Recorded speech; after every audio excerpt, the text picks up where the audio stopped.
ನಿಮಗೆಲ್ಲ ಗೊತ್ತಿರೋ ಹಾಗೆ ನಮ್ಮ ದೇಶದಲ್ಲಿ ಧಾರ್ಮಿಕ ಸಂಸ್ಥೆಗಳ ಬಗ್ಗೆ ಹೆಚ್ಚು ಮಾತಾಡ್ತಾರೆ ಜನ. ಆದರೆ ಶೈಕ್ಷಣಿಕ ಸಂಸ್ಥೆಗಳಾದಂತಹ ಶಾಲೆ ಕಾಲೇಜುಗಳ ಬಗ್ಗೆ ಮಾತಾಡ್ತಕ್ಕಂಥದ್ದು ಮತ್ತು ಅವುಗಳ ಪ್ರಾಮುಖ್ಯತೆ ಬಗ್ಗೆ ಬಹಳ ಕಡಿಮೆ ಜನಕ್ಕೆ ಗೊತ್ತಿದೆ.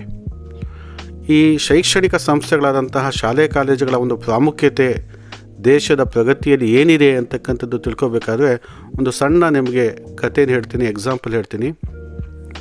ನಿಮಗೆಲ್ಲ ಸಾಕ್ರೆಟಿಸ್ ಬಗ್ಗೆ ಗೊತ್ತಿರಬೇಕು ಅಂತ ಅನಿಸುತ್ತೆ. Socrates he was the great scholar of Greek. ಅವರು ಭಾಳ ಚಿಕ್ಕವರಾಗಿದ್ದಾಗ ಸಾಕ್ರೆಟಿಸ್ಗೆ ಒಂದು ಪ್ರಶ್ನೆ ಅವ್ರ ಮನಸ್ಸಲ್ಲಿ ಬಂತು. ಆ ಪ್ರಶ್ನೆ ಏನು, ಆ ಕ್ವಶನ್ ಏನು ಅಂತ ಹೇಳಿದರೆ, how to make our country better. ನಾವು ನಮ್ಮ ದೇಶವನ್ನು ಹೇಗೆ ಉತ್ತಮಪಡಿಸಬೇಕು ಅಂತಕ್ಕಂಥ ಒಂದು ಪ್ರಶ್ನೆ ಸಾಕ್ರೆಟಿಸ್ಗೆ ಬಂತು. He asked this question to so many people and he got a different answer from the different people. ಇದೇ ಪ್ರಶ್ನೆಯನ್ನು ಸಾಕ್ರೆಟಿಸ್ ಅನೇಕ ವ್ಯಕ್ತಿಗಳಿಗೆ ಕೇಳ್ತವೆ, ಅನೇಕ ವ್ಯಕ್ತಿಗಳಿಂದ ವಿಭಿನ್ನವಾದಂಥ ಉತ್ತರಗಳನ್ನು ಪಡ್ಕೊಳ್ತಾರೆ. ಕೆಲವು ಜನ ಹೇಳ್ತವೆ, ಒಂದು ದೇಶದಲ್ಲಿ ತುಂಬ ಸಂಪತ್ತಿದ್ದರೆ ಅದು ಉತ್ತಮ ದೇಶ ಆಗುತ್ತೆ ಅಂತ ಹೇಳ್ತವೆ. ಕೆಲವು ಜನ ಹೇಳ್ತವೆ, ಒಂದು ದೇಶದಲ್ಲಿ ತುಂಬನೇ ದೊಡ್ಡ ಸೇನೆ ಇತ್ತು, ಮದ್ದು ಗುಂಡುಗಳಿದ್ವೆ, ಅದು ದೊಡ್ಡ ದೇಶ ಅಥವಾ ಉತ್ತಮ ದೇಶ ಆಗುತ್ತೆ ಅಂತ ಹೇಳ್ತವೆ. ಹೀಗೆ ಅನೇಕ ಜನ ವಿಭಿನ್ನವಾದಂತಹ ಉತ್ತರಗಳನ್ನು ಕೊಡ್ತವೆ. ಸಾಕ್ರೆಟಿಸ್ಸು ಒಂದು ಕಡೆ ಕೂತ್ಕೊಂಡು ಯೋಚನೆ ಮಾಡ್ತವೆ. ಒಂದು ದೇಶದಲ್ಲಿ ಸಂಪತ್ತು ಜಾಸ್ತಿ ಇದ್ದರೆ ಅದು ಸಂಪದ್ಭರಿತ ದೇಶ ಆಗುತ್ತೆ, ಉತ್ತಮ ದೇಶ ಆಗೋದಿಲ್ಲ.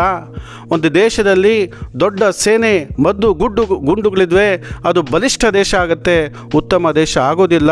ಆದರೆ ಉತ್ತಮ ದೇಶ ಆಗೋದು ಹೇಗೆ ಅಂತಕ್ಕಂಥದ್ದು ಯೋಚನೆ ಮಾಡ್ತವೆ. How to make our country better ಅಂತ ಯೋಚನೆ ಮಾಡಿದಾಗ ಸಾಕ್ರೆಟಿಸ್ಗೆ ಗೊತ್ತಾಗುತ್ತೆ, to make our country better we need better people who think and act ಅಂತಕ್ಕಂಥದ್ದು. ಅಂತ ಹೇಳಿದ್ರೆ, ನಾವು ನಮ್ಮ ದೇಶವನ್ನು ಉತ್ತಮ ಪಡಿಸಬೇಕು ಅಂತ ಹೇಳಿದ್ರೆ ಉತ್ತಮ ವ್ಯಕ್ತಿಗಳಿರಬೇಕು. ಸ್ವತಃ ಯೋಚನೆ ಮಾಡಿ ಸ್ವತಃ ಕೆಲಸವನ್ನು ಮಾಡುವಂಥ ಉತ್ತಮ ವ್ಯಕ್ತಿಗಳಿಂದ ಉತ್ತಮ ದೇಶ ಆಗೋದಕ್ಕೆ ಸಾಧ್ಯ ಅಂತಕ್ಕಂಥದ್ದು ಗೊತ್ತಾಗುತ್ತೆ.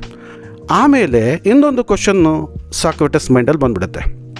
ಏನು ಅಂತ ಹೇಳಿದ್ರೆ, how we become better people.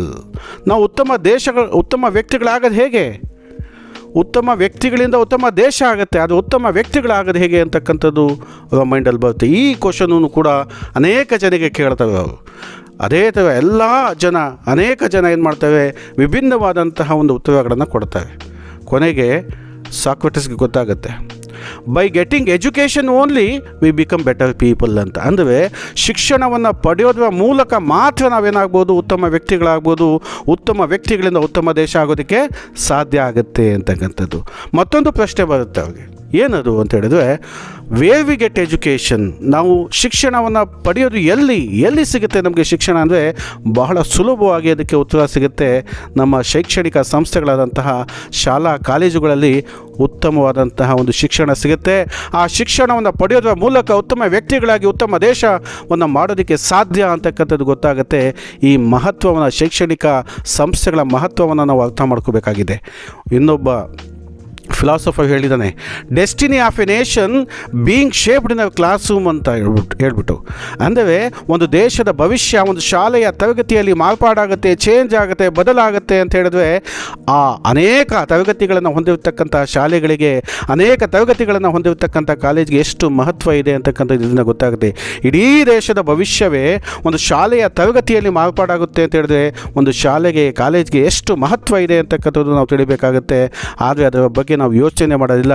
ನಮ್ಮ ದೇಶದಲ್ಲಿ ಧಾರ್ಮಿಕ ಸಂಸ್ಥೆಗಳ ಬಗ್ಗೆ ನಾವು ಹೆಚ್ಚು ಮಾತಾಡ್ತೀವಿ, ಹೆಚ್ಚು ಅದರ ಬಗ್ಗೆ ಜಗಳ ಆಡ್ತೀವಿ. ಆದರೆ ಶೈಕ್ಷಣಿಕ ಸಂಸ್ಥೆಗಳಾದಂತಹ ಶಾಲೆ ಕಾಲೇಜುಗಳ ಬಗ್ಗೆ ನಾವು ಮಾತು ಆಡಲ್ಲ, ಅದರ ಪ್ರಾಮುಖ್ಯತೆಯನ್ನು ತಿಳ್ಕೊಳ್ಳೋದಕ್ಕೆ ಹೋಗೋದಿಲ್ಲ. ಅದಕ್ಕೆ ನಾವು ಯಾವುದಕ್ಕೆ ಹೆಚ್ಚು ಪ್ರಾಮುಖ್ಯತೆಯನ್ನು ಕೊಡಬೇಕು, ಮೊದಲು ಅರ್ಥ ಮಾಡ್ಕೋಬೇಕು. ನಮ್ಮ ದೇಶ ಉತ್ತಮ ಆಗಬೇಕು, ನಮ್ಮ ದೇಶ ಪ್ರಗತಿಯತ್ತ ಸಾಗಬೇಕು ಅಂತ ಹೇಳಿದ್ರೆ, ನಮ್ಮ ದೇಶದಲ್ಲಿರ್ತಕ್ಕಂಥ ಶಾಲೆ ಕಾಲೇಜುಗಳ ಗುಣಮಟ್ಟ ಮತ್ತು ಸಂಖ್ಯೆ ಏನಾಗಬೇಕಾಗುತ್ತೆ, ಹೆಚ್ಚಾಗಬೇಕಾಗುತ್ತೆ. ಹೌದಲ್ವಾ?